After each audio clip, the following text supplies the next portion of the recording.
السلام عليكم ورحمة الله وبركاته. دار الإفتاء: التشاؤم من عادات الجاهلية التي هدمها الإسلام وحذر منها. قالت دار الإفتاء المصرية أن التشاؤم بالأرقام والأيام وغيرهما منهي عنه شرعا، لأن الأمور تجري بأسبابها وبقدر الله تعالى، ولا ارتباط لهذه الأشياء بخير يناله الإنسان أو شر يصيبه. أما التفاؤل بنحو رقم أو يوم معين على وجه من الاستحسان له فلا مانع من ذلك شرعا. وأضافت الدار في فتوى لها أن التشاؤم من عادات العرب قديما، حيث عرف عندهم بالتطيير، والإسلام جاء بهدم هذه العادة الجاهلية والتحذير منها. فعن أنس بن مالك رضي الله عنه عن النبي صلى الله عليه وسلم قال: لا عدوى ولا طيرة، ويعجبني الفأل. قالوا: وما الفأل؟ قال: الكلمة الطيبة. وأوضحت الفتوى أنه مما يدخل في التطيير المنهى عنه شرعا التشاؤم من بعض الأرقام أو الأيام أو الشهور، كأن يعتقد المرء بأن رقم ما أو يوم معين يوصف بحصول التعب والضغط والصعوبات معه، أو أن التوفيق فيه يكون منعدم، ونحو ذلك من الخرافات التي لا أساس لها من الصحة، فيحجم عن قضاء حوائجه أو أي مناسبة في هذا اليوم أو مع حصول هذا الرقم.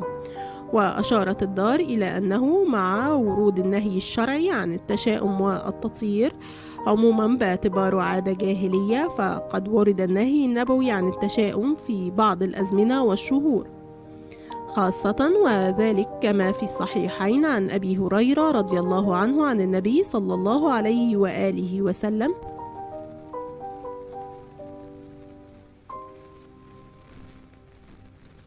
لا عدو ولا صفر ولا هامة. وفي رواية أخرى للبخاري: لا عدو ولا طيرة ولا هامة ولا صفر. فالتشاؤم بشهر صفر الذي هو أحد أشهر السنة الهجرية لزعم أنه شهر تكثر فيه الدواهي والفتن هو من الأمور التي نهى عنها النص النبوي الشريف. وعن الحكمة من منع التشاؤم والتطير عموما أو بالأزمنة خصوصا، أوضحت فتوى دار الإفتاء أن في هذا التشاؤم سوء ظن بالله سبحانه وتعالى، وإبطاء الهمم عن العمل، وتشتت القلب بالقلق والأوهام، فيميت في المرء روح الأمل والعمل، ويدب فيه اليأس وتضعف الإرادة والعزيمة لديه.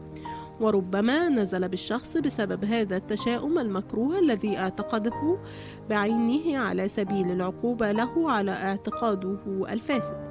أما عن التفاؤل ببعض الأرقام أو الأيام، فلفتت دار الإفتاء النظر إلى أنه من الأمور الحسنة التي لا مانع منها شرعا، فهي من الفأل الذي يبعث في النفس الرجاء في عطاء الله عز وجل وحسن الظن به وتيسيره، فيتجدد به أمل الشخص في النجاح ويقوى عزيمته، ويحمله تفاؤل على صدق الاستعانة بالله والتوكل عليه، وهو القائل في الحديث القدسي: أنا عند ظن عبدي بي.